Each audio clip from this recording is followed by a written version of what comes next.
let's get back to the Connor Happer Show on 1620 The Zone.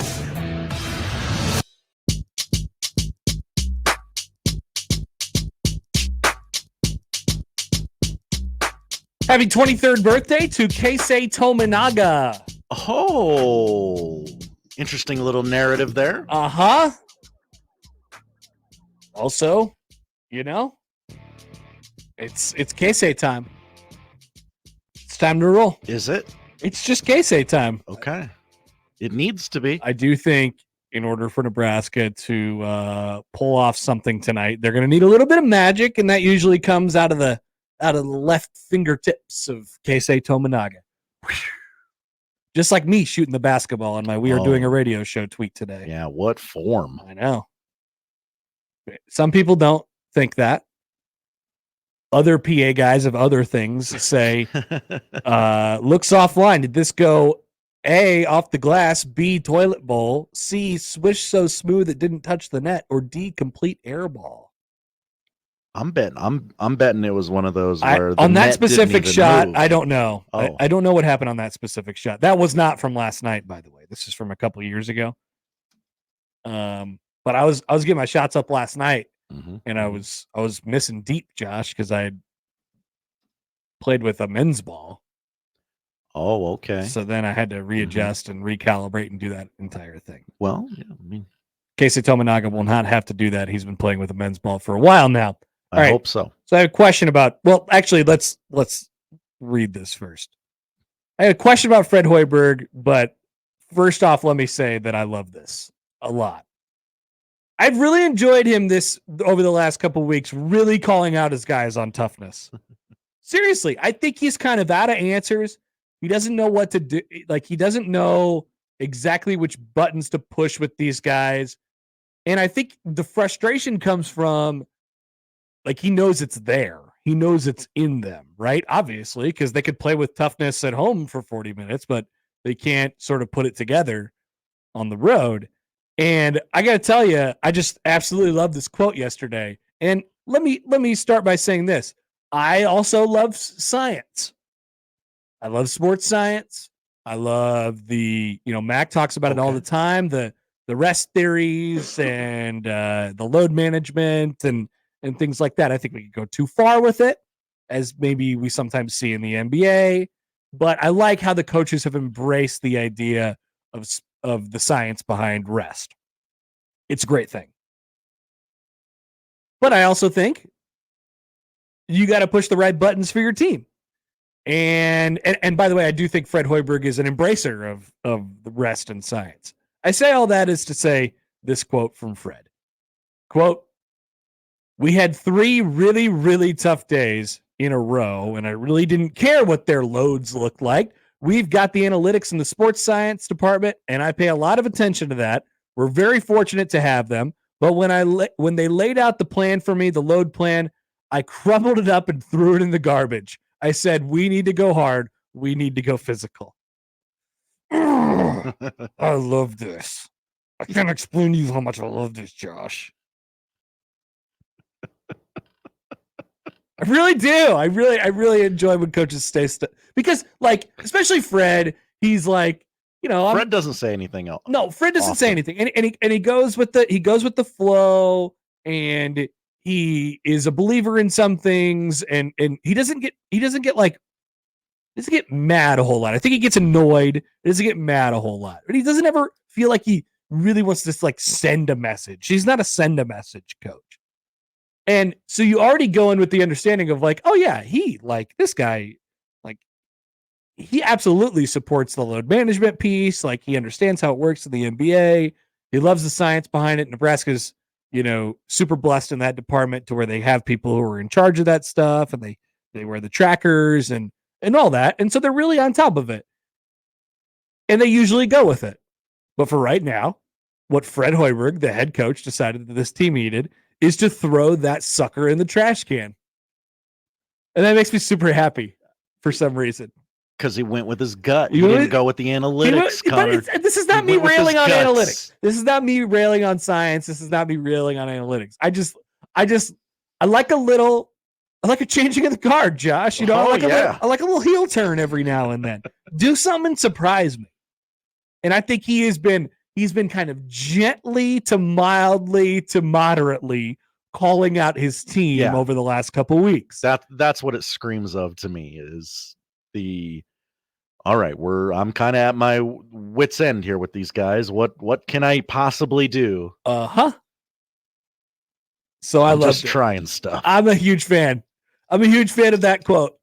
And maybe it backfires. Maybe they suck tonight and they're out of gas and their legs are weak. Maybe it ends up happening tonight. Maybe Chucky Hepburn goes off. Maybe Chucky does. Maybe it's Chuck time. But maybe not. Maybe not. So here's my question about Fred. As we look down the stretch here for Nebraska basketball. This is a conversation that may start reappearing in the next couple of weeks, but we'll see. I let me say just my answer to the question before I ask you. I have little to no interest in firing Fred Hoiberg at this point in time. I don't have any interest in firing him, even this goes sideways in the next couple of weeks. Like, I'm totally fine with running it back. And the reasoning why is, like, I see all these people saying, hey, man, if you can't get to the NCAA tournament in year 5, then I don't know what to do. I don't know how to help you. And it's obviously just straight up not going to work. And my response to that is like, okay, like Belmonte said the other day, we all have eyes, right? Like, we could see this. We could see that there's something there the last 2 years. We could see that he may have had his hand forced in terms of the moves he had to make this a competitive basketball team in the near future, and he did it. I think the guy can coach. I think the guy can coach, and I think I've liked him, sort of poking and prodding at his team over the last couple of weeks. I like that from a coach who's trying to get his team to toughen up a little bit because he clearly knows that they have it. It exists somewhere in them. But more importantly, I don't think this is a body of work thing for me. I am willing to just throw away the first 3 years. What's done is done, Josh. Man Abdelmassi recruiting 5 stars, doing whatever you were trying to do with 80% transfers on the team. That sucked. That was dumb. Nobody liked it.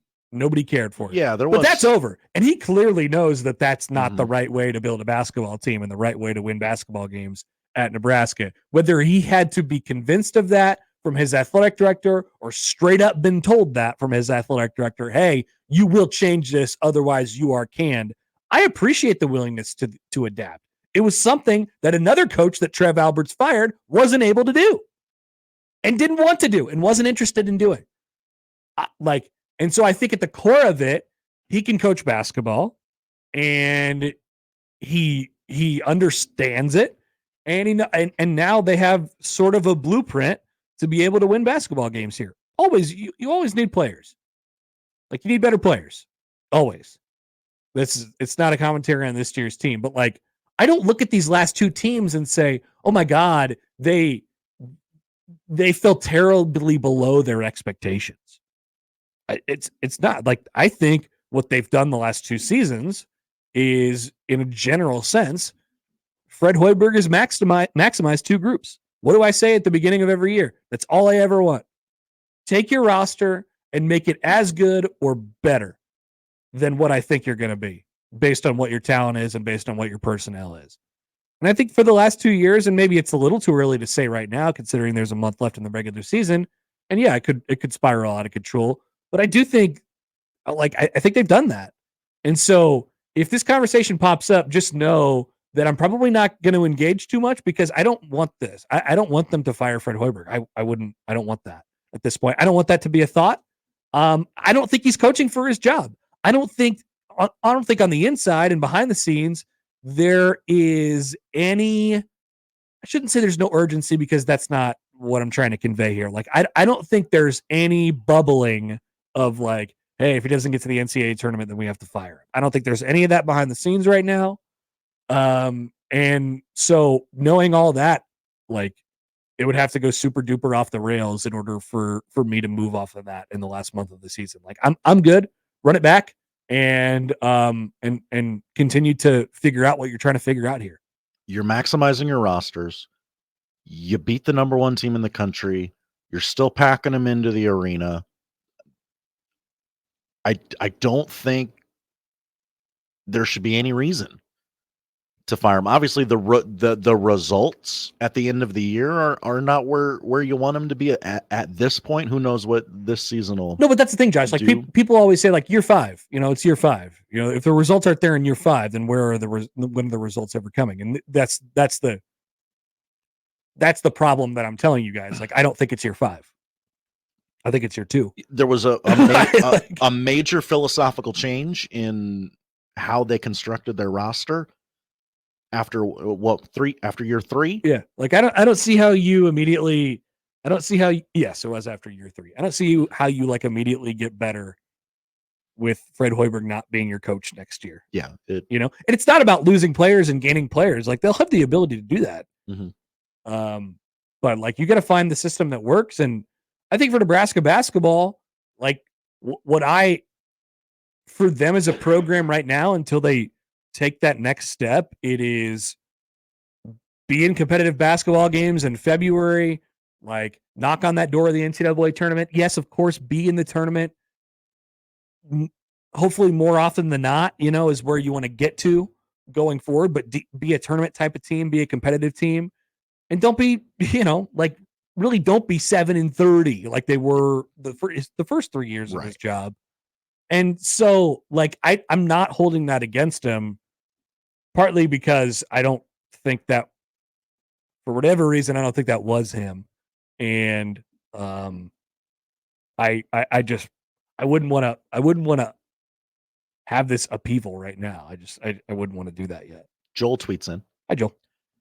It finally feels like they have found a foundation and something they can continue to build on. Fred has proved his coaching ability the last 24 months. Yeah, I think the guy can coach. I think flat out he's a good basketball coach. I think there's some, like, I think there's some things that you deal with when you're at Nebraska. I think there's some things that you deal with when you're in the Big Ten. And it, depends on the type of talent that you have and you want to bring those guys in and how they come together. But like generally, like I said, I think over the last 2 years, they've done a pretty good job of doing what they were supposed to do with the talent and the personnel that they have. And hell, I mean, right now they're still on the right side of the bubble, right? Like, so I just wanted to kind of like cut that conversation off a little bit over the next couple of weeks, because I know, like, let's say tonight doesn't go very well. And let's say Illinois doesn't go very well. And let's say Northwestern doesn't go very well, which it may not. I mean, people are going to start bringing that up again. And I just don't, I don't feel like that is really rumbling underneath the surface right now. I don't feel like we're anywhere close to that conversation. Anybody else interested? Is anybody interested in firing him after this year?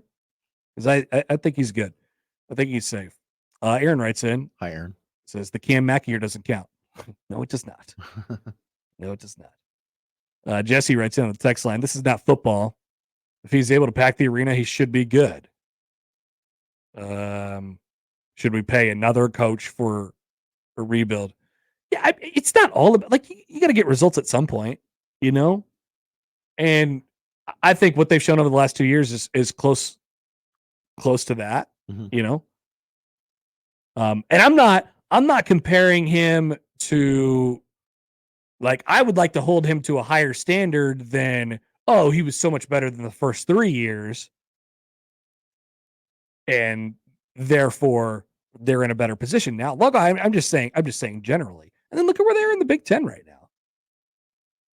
They're holding their own. Yeah. Like, I mean, they're right there. They're right there in the middle of the pack. I mean, they just beat Northwestern, who's like the third best team in the Big Ten right now. So I don't know. Jason Daniel writes in, I'm not a fire the coach guy, so not saying that, but a simple question is the team good enough to make the NCAA tournament? Is this team good enough to make the NCAA tournament?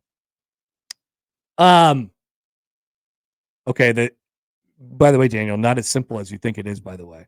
not as simple of a question as you think it is. I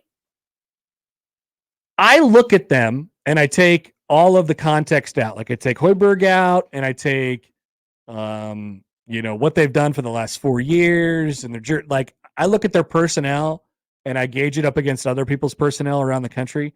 I do not think they're an NCAA tournament team just by looking at them. I do not think that. So which makes it a better coaching job if you can get that group of guys to the NCAA tournament. I don't love the idea of how they're built. I think they had their kind of hand tied behind their back, and it turned out to be this super huge emergence from Keisei Tominaga. I personally wouldn't build around a super high volume shooter who's pretty streaky, really good bad ball shooter. Like your offense, Fred Hoiberg, is a firm believer in the 3-pointers and the layups and getting good shots and passing up good shots to get great shots, as all coaches are. And like your best player, your catalyst, the guy that is either your best weapon or your Achilles heel, is a bad ball shooter.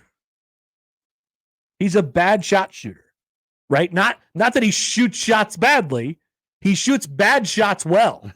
If that makes sense to you. What do we talk about? The oh no, oh yeah. The no, yes. He's like one of the best I've ever seen at that.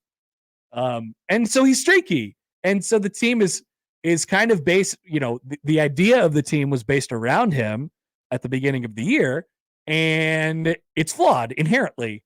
And what you've seen them do is get better around him. They also don't have a point guard at all,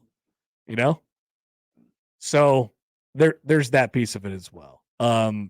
So I look at how they're constructed, and I do not think they're an NCAA tournament team. I don't think they have the look of an NCAA tournament team, but I do think they can get there. And that'd be a pretty good coaching job to me. Scott with a little bit of a different opinion here. Hi, Scott with a little bit of a different opinion on Twitter. The endless passes, and in this instance, passes means excuses, not like basketball passes. And moving the goalposts is why Nebraska is a perennial bottom feeder in hoops. If maximizing over 2 years is an 11th place finish last year and no conference road wins this year, that's not a good thing. Okay.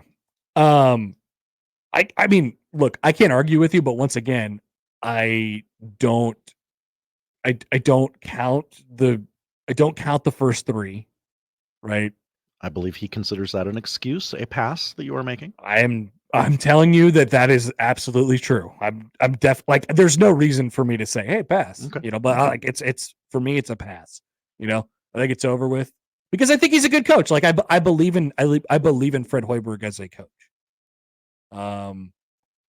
And now it's ultimately going to come down to like, can you get enough players to create a team that makes sense? And can he coach that group? I think what we've seen from him is his ability to like win basketball games in Hoiberg, to win basketball games in different ways based on the personnel that they have. I think that's a sign of a good coach. I think it's difficult to start the developmental train, especially in this environment in college basketball. I know Scott's going to yell at me for all this because it all sounds like an excuse and a pass, and maybe it is, but like I think it's hard to do. So they haven't had much success doing it. They haven't turned any freshmen into good players as juniors yet. So they need a kickstart somewhere, and I think that's probably what this season was all about. It's like, all right, can we wrangle together enough magic to get us to the NCAA tournament this year? And I know it doesn't sound like a super comforting, like, yeah, that sounds like how I want to build my team. But they've started to feel a little bit of the pressure now from the outside, from us or from, his boss or whatever it might be. So Scott, I mean, really, I can't argue with you that much. And then you can start to get down to the question, and I don't want to ask the who you going to get question, but like I will. Like I think it does kind of apply here, though. It does. I mean, that's a guy that could be roaming an NBA courtside or a front office. It's not about what he would do if he let. Like he would be, he would actually probably just go sit at home for a while and then eventually go play, Drink some wine. Yeah. He would go be, like in an NBA front office, like you said.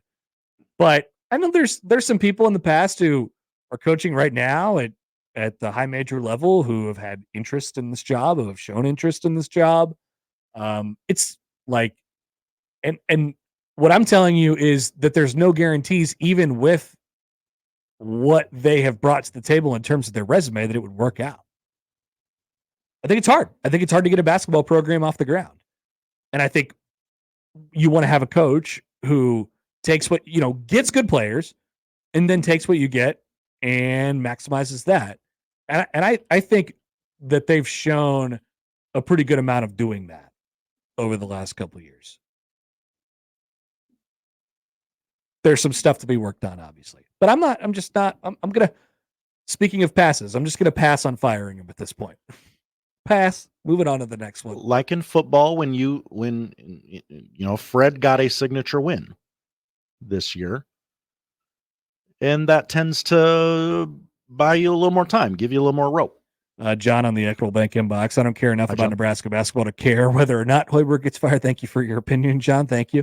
Text from the 402. Trev does seem to be an AD that's on the same page as Fred, as well as which is another reason I'd like to see Fred stay for a few more 4 years. That's Jordan, actually, in the 402. Thanks, Jordan. Pedro asks, hi, guys. Is your belief in the coach the same belief that you could land a plane? Do I have a higher belief in Fred Hoiberg or that I could land a plane? Ooh, now that's an interesting way to frame this. Good producing by you, Pedro. Wow. He's thinking. Deep in thought. Wow. I think now, once again, I'd like to make my statement clear on the whole landing a plane thing. We're not talking about a commercial airline. We're talking about a single engine in a pinch. The pilot's got me up there and then he passes out. He's incapacitated and I have to land the thing safely and just not die. That's all it is, by the way. We're not talking about me hopping on a Delta flight and flying 170 people to safety. That's not what we're talking about. I'm not trying to Sullenberg this thing.